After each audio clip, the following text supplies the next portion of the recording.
Welcome to the Deep Dive. Today, we're cutting through the noise and really the legend to understand a figure whose story is just so defined by his genius and his deep, deep contradictions. Jerry Lewis. It's such a sprawling timeline. I mean, his career spans 7 decades. It took him from these, low-paying vaudeville circuits to global superstardom. And beyond that, right? Pioneering technical film innovation, international acclaim, these monumental humanitarian efforts. It truly is. It's this vast, complex landscape of success, innovation, controversy, and profound personal struggle. He was born Joseph Levitch in 1926, passing away in 2017. Mm-hmm. And you look at the sources, he was an American comedian, actor, singer, filmmaker, humanitarian, sometimes all at once. And the names people gave him, throughout his life, they really tell you everything you need to know about his shifting identity. Exactly. You have the king of comedy in America, and then the high-minded French critics bestowed on him the title Le Roi du Crédit. But maybe the most telling one, especially for his directing period, was the total filmmaker. And that concept, total control, is really what we want to focus on here. It is. Our mission in this deep dive is to move beyond that simple label of clown or, telethon host. We really need to carefully examine the sources that document Lewis's undeniable artistic contributions, the groundbreaking techniques he introduced to cinema. While at the same time, scrutinizing the profound complexities, the difficulties, and the controversies around his personal life and his conduct. His legacy just demands a thorough and honest look at all sides of the man who left such an indelible and, sometimes painful mark on entertainment and charity. So to really understand that frenetic, unpredictable persona Lewis developed, we have to look right back at his beginnings. Right. He was born Joseph Levitch, March 16th, 1926, into a Jewish family in Newark, New Jersey. And it's interesting, when you look at the historical records, there are conflicting reports about his actual birth name. Yeah, the 1930 and 1940 U.S. Census records both list him as Jerome. Which sort of speaks to that fluid nature of identity in a performing family, doesn't it? It really does. And performance was definitely in the genetic material. His father, Daniel Levitch, known professionally as Danny Lewis, was a master of ceremonies, a vaudevillian performer. And his mother, Rachel Levitch, or Ray, was a very talented pianist and music director for war radio. But despite this rich artistic environment, Lewis's own youth was anything but smooth. The sources really paint a picture of a difficult teenager. His energy was maybe just too much for the formal educational system. It seems so. His high school years were just characterized by pranks, disruptive behavior. Which led to his expulsion in the 9th grade. And then he eventually just decided to drop out altogether in the 10th grade. And you can see how that early rejection seems to have fueled his need to succeed, but on his own terms. That's a crucial insight. By age 15, he decides to try his hand at performing, developing a routine called the record act. Which was, it was Lewis dramatically miming the lyrics to popular songs while a phonograph played offstage, an early attempt at that physical, visual comedy. And it was a failure, initially. A complete failure, yeah. The sources mention his first attempts in Buffalo went absolutely nowhere. He had to take jobs as a soda jerk, a theater usher. Positions very far removed from the spotlight he was craving. It wasn't until a veteran burlesque comedian, Max Coleman, stepped in and really encouraged him to keep refining the act that he gained any momentum. And eventually, managed by Irving Kay, he started landing those engagements in the famed Borscht Belt resort hotels. Before we jump into his big break, there's one detail that often gets overlooked, but it profoundly affected his career path. Okay. The fact that Lewis was rejected from military service during World War II because of a heart murmur. Had he been able to serve, his career trajectory could have been entirely different. Entirely. Instead, he remained stateside during this key formative period, just honing his skills on the domestic nightclub circuit. Which brings us to 1945 and the monumental collaboration that would define the first half of his career. At the Glass Hat Club in New York City, a 19-year-old Lewis met the 27-year-old singer Dean Martin. The sources describe an immediate, if volatile, chemistry. Their formal debut as a duo, Martin and Lewis, happened on July 25, 1946 at the 500 Club in Atlantic City, and the dynamic they established was just revolutionary for the time. Martin was the epitome of the cool, handsome crooner, the classic straight man. And Lewis was the source of all this manic energy and what the sources call his zany antics. What really set them apart from duos like, Abbott and Costello or Laurel and Hardy wasn't just the clash of personalities, but their use of chaos. Total chaos. They relied so heavily on ad-libbed improvisational segments that often broke the fourth wall. They would completely tear down the carefully constructed boundaries of a planned routine. They were unpredictable, and the audiences just loved that sense that anything could happen. And that unpredictability quickly translated into dominance across all media. Their successful nightclub act paved the way for the Martin and Lewis show on radio. Then came the major television appearances, starting with CBS's Toast of the Town in 1948, which just launched them into the national consciousness. By 1950, they were hosting the Colgate Comedy Hour on NBC on a rotating basis. And this is where you start to see Lewis's creative control emerge. Right. Even though he was the zany one, he was the primary creative force behind their routines. The sources confirm it. Lewis hired these now legendary figures like Norman Lear and Ed Simmons as writers for their TV material. It shows his eye for talent, his desire to constantly evolve the act. Their popularity was so immense it even extended into print, which is something you rarely see today for a comedy duo. The Adventures of Dean Martin and Jerry Lewis was a successful DC Comics series that ran from 1952 to 1957. And on film, they were just box office gold. Paramount Pictures produced 16 films starring the duo. 14 of which were vehicles specifically designed around their dynamic, like That's My Boy and the Stooge. 16 films is an incredible output in a relatively short amount of time.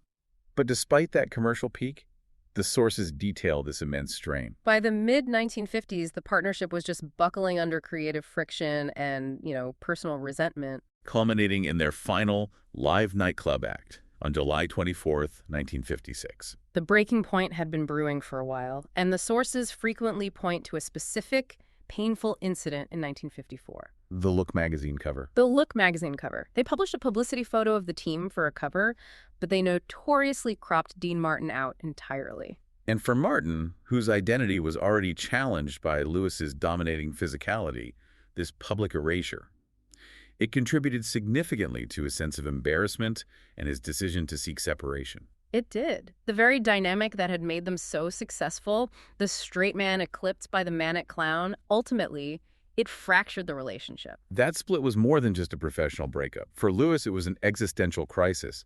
He described feeling completely unnerved to be alone. He said the sudden lack of a partner left him without confidence, paralyzed, and just unable to move forward.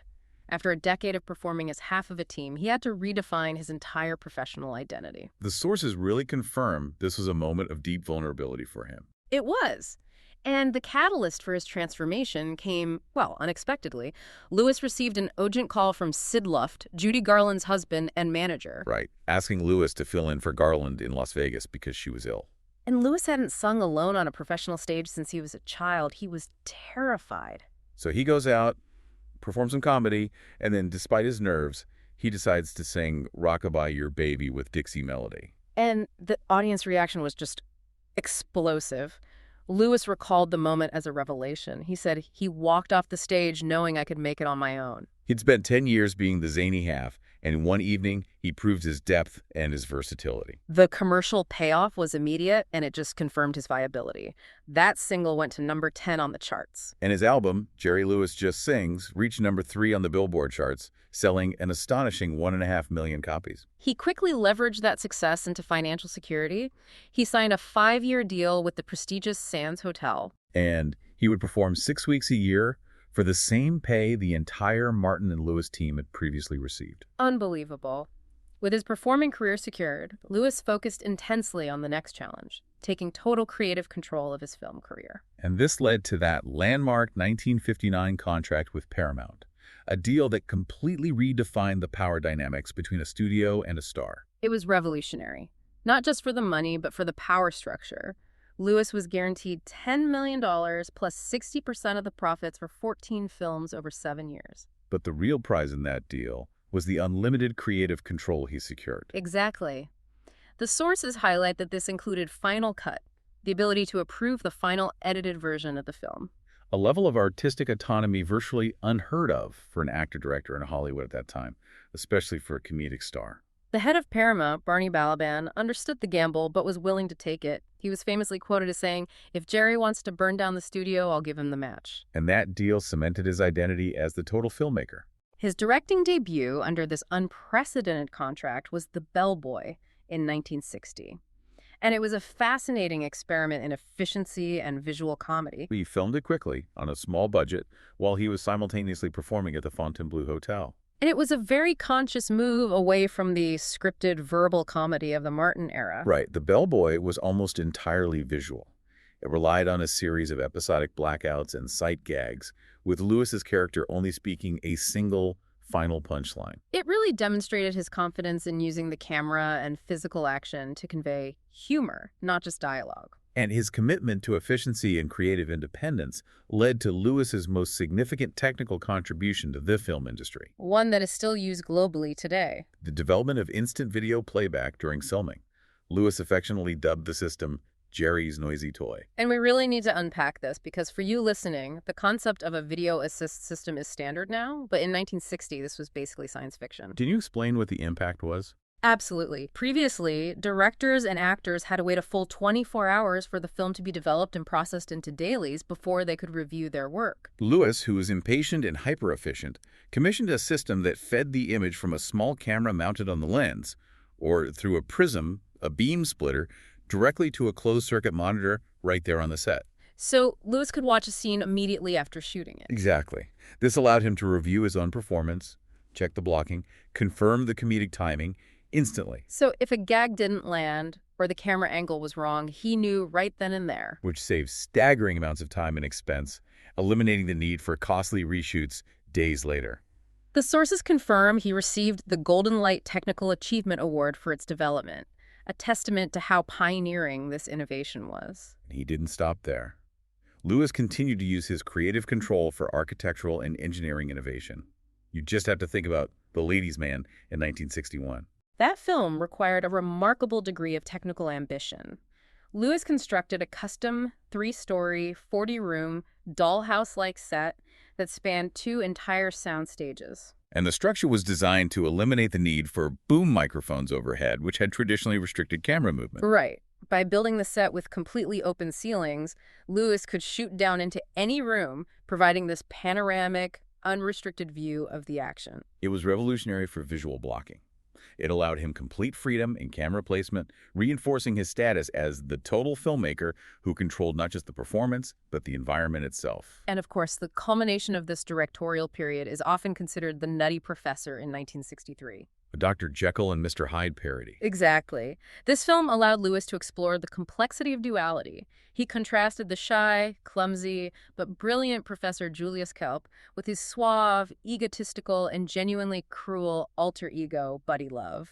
Many critics consider this his masterpiece.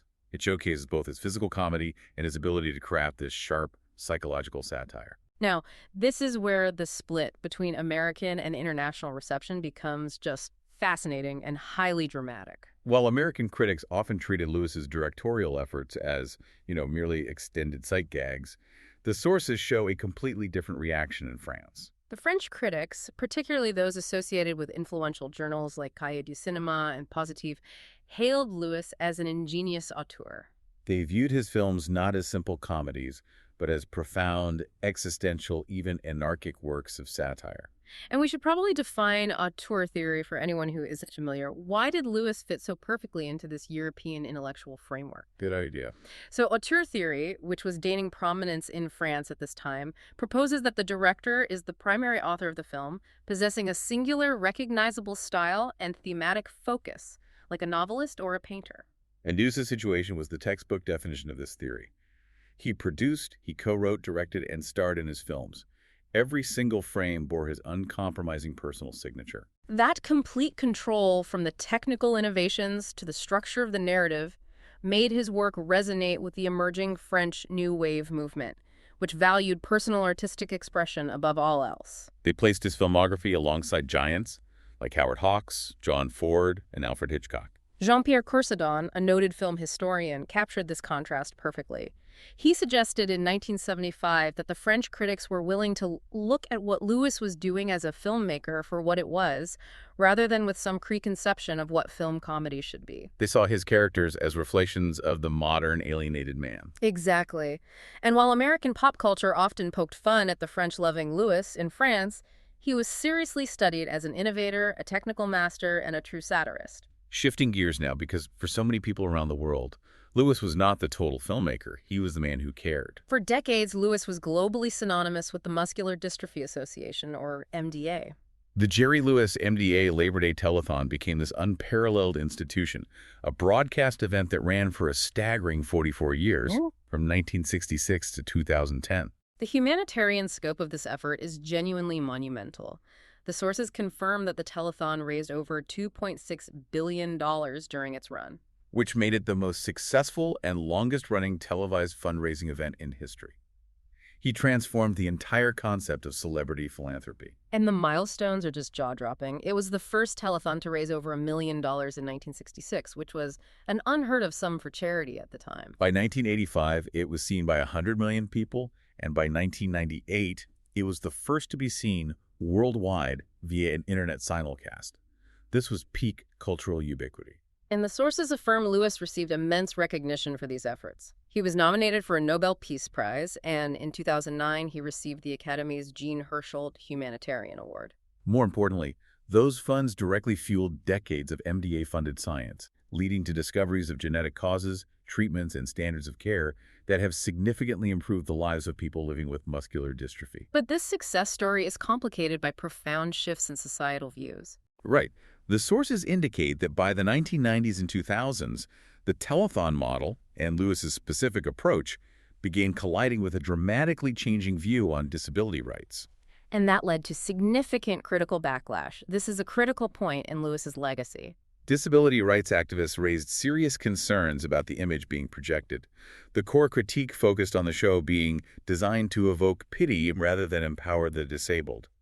They argued that the segments reinforced harmful prejudices and stereotypes, portraying those with muscular dystrophy as victims rather than as independent individuals. The sources also note that Lewis himself often attracted criticism for the language he used, particularly when referring to the children featured on the show as "my kids." Activists felt this language, combined with the emotionally charged pleas for money, stripped the individuals of their dignity and autonomy. It raised a fundamental ethical question about the visibility of disability in fundraising, didn't it? It did. Is it more effective and ethical to rely on eliciting pity to raise funds, or should the focus be on promoting independence and empowerment, even if that approach raises less money immediately? It became a really fierce debate. And Lewis was unflinching in his public defense of his methods. He acknowledged the criticism, but maintained that the sheer scale of the funds raised justified the means. He was famously quoted as arguing, if you don't tug at their heartstrings, then you're on the air for nothing. The sources show this tension continued right up until the very end. Lewis ceased hosting the telethon in 2011, a departure that was sudden and highly publicized. And the MDA eventually ended the telethon format entirely in 2015, citing the new realities of television viewing and philanthropic giving.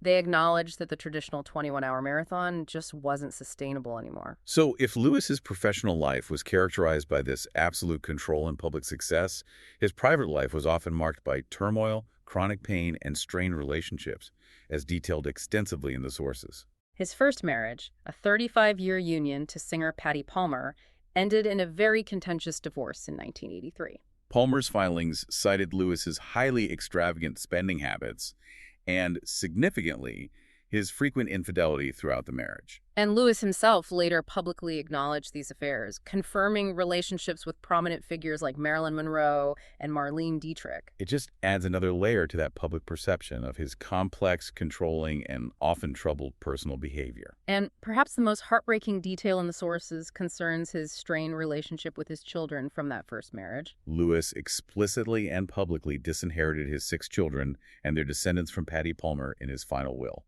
The sources note the public reaction from his eldest son, Gary Lewis, who's a successful musician in his own right. Right. He had previously characterized his father as a mean and evil person and asserted that Lewis never showed him or his siblings any true love or care. That public condemnation really speaks volumes about the depth of the familial fracture. Lewis did remarry in 1983 to Sandra Sandy Pitnick, and they adopted a daughter, Danielle. They remained married until his death. But this period was also defined by Lewis's constant battles with chronic health issues, many of which were the direct result of his commitment to physical comedy. We mentioned his physical commitment to his art in the Martin and Lewis years, but the long-term cost was just devastating. A severe comedic pratfall he took in Las Vegas in 1965 led to a serious spine injury. And that injury resulted in Lewis developing a severe 13-year addiction to the powerful painkiller Percodan. The sources detail this long, painful struggle, though Lewis did state he was successfully off the medication by 1978. The health challenges were relentless. He suffered his first heart attack at the remarkably young age of 34. He required double bypass surgery after a second heart attack in 1982, and a third heart attack in 2006 required 2 stents. He also battled prostate cancer, type 1 diabetes, and pulmonary fibrosis. That pulmonary fibrosis was particularly debilitating. In the late 1990s, he had to take prednisone, a powerful steroid treatment that caused considerable weight gain and altered his appearance, which became highly publicized. And he continued to work despite all these challenges, often traveling internationally for appearances. In terms of his later career, Lewis proved he was still a compelling screen presence, even after his contract with Paramount ended.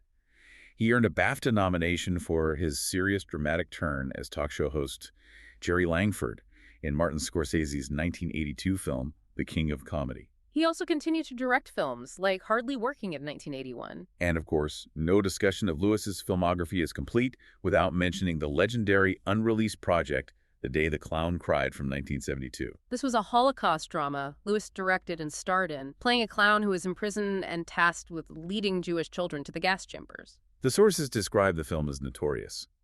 Lewis himself was often reluctant to discuss it, attributing its burial to complex litigation over post-production finances and copyright. But he also admitted that he was not fully proud of the final effort. The film has become this mythical piece of cinema history, primarily because it represents one of the earliest, if ill-fated, attempts by an American director to address the subject of the Holocaust on film. Regarding his public opinions, Lewis, advised by President John F. Kennedy early in his career, generally kept his political views private. But the sources highlight one area where he took an early, principled stand. He was a firm supporter of the civil rights movement. Specifically, holding his ground against Southern affiliates and venues who objected to his close professional and personal friendship with Sammy Davis Jr. However, in later years, Lewis did express more divisive political sentiments. In a 2015 interview, the sources record Lewis expressing opposition to the U.S. accepting Syrian refugees, voicing concern that terrorists might be mixed in with the fleeing populations. In that same interview, he supported Donald Trump, primarily praising him as a good showman, and also expressed long-standing admiration for Ronald Reagan's presidency. These late career comments further contributed to the image of a figure whose opinions were complex and, at times, very controversial. We now turn to the serious allegations regarding Lewis's conduct in the workplace. And it is absolutely essential, given the gravity of these claims, that we handle this section with mandated sensitivity and profound sympathy for those individuals who came forward. We are reporting strictly and impartially on the facts, as stated in the source material, ensuring we give this topic the full, unhurried detail and clarity it demands. Before detailing the specific allegations of misconduct, we first note a well-documented 1994 incident involving Gary Benson, a man who engaged in persistent stalking of Lewis and his family. Benson was ultimately convicted and served 4 years in prison for the harassment. Now addressing the allegations of sexual assault and harassment, the most comprehensive source is a February 2022 Vanity Fair report. This investigative report brought forward accounts from several co-stars Lewis worked with during the 1960s, alleging a pattern of sexual assault, harassment, and pervasive verbal abuse on set. The sources cite specific public testimony, and it is vital that we detail them accurately. Actress Karen Sharp, who worked with Lewis on the 1963 film The Disorderly Orderly, alleged Lewis sexually assaulted her. She claimed the assault occurred when she was alone with Lewis in his office during a wardrobe fitting. Another detailed account comes from actress Hope Holliday, known for her work in The Ladies' Man from 1961. Holliday alleged Lewis locked her in his dressing room, talked graphically to her about sexual matters, and masturbated in front of her. These accounts paint a disturbing picture of an environment where the director's absolute control extended beyond the creative into the personal and psychological space of his colleagues. Furthermore, the Vanity Fair report mentioned claims of repeated sexual harassment made by other women who worked with Lewis, including actress and opera singer Anna Maria Elbrighetti and singer Leni Kazan. The sources suggest these acts were facilitated, in part, by Lewis's singular position of power as the director, producer, and star of his own films. The very creative control that defined his genius also created an environment where misconduct could allegedly thrive unchecked. We also note comedian Amy Schumer's separate allegation regarding a 2014 Friars roast, a public unscripted setting late in Lewis's life. Schumer claimed that Lewis, during the event, physically tried to lower her onto the stage to perform what she interpreted as a mock sex act, which she had to physically resist.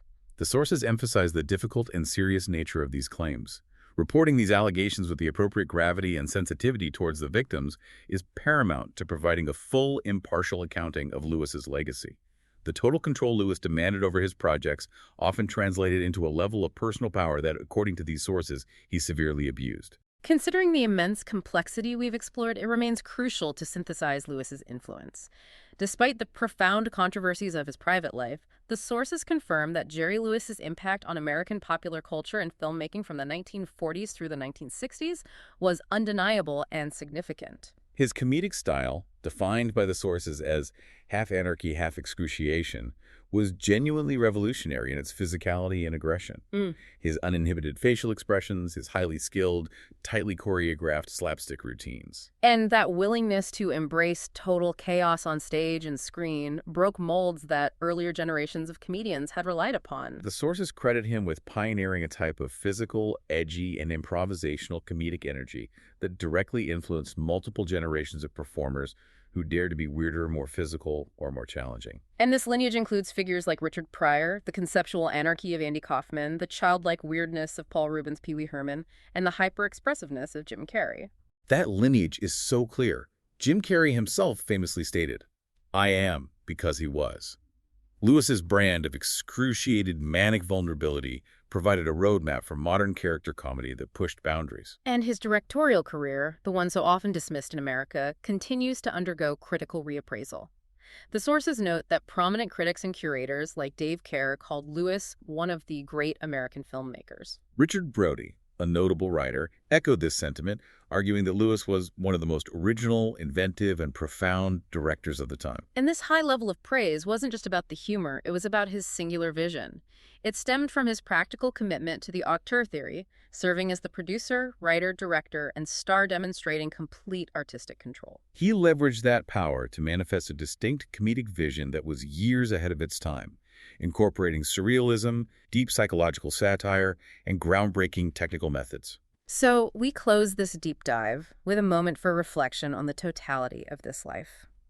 When you consider Jerry Lewis, the man who fought tooth and nail for absolute creative freedom in Hollywood, who raised billions for life-saving humanitarian causes, yet whose methods were publicly criticized. The cinematic auteur praised abroad, whose physical commitment to comedy drove him into addiction, and whose controlling nature resulted in profound difficulties in his personal relationships and professional conduct. You are left with a massive, unresolved question. How much did that unprecedented, hard-won power, the total creative control he demanded over his films and image define both the genius that revolutionized cinema and the profound controversy and personal difficulties that shadowed his 7-decade career? The artist and the individual are inextricably linked, defined by the sheer force of his will, leaving you with a legacy of spectacular heights and troubling depths to continue exploring.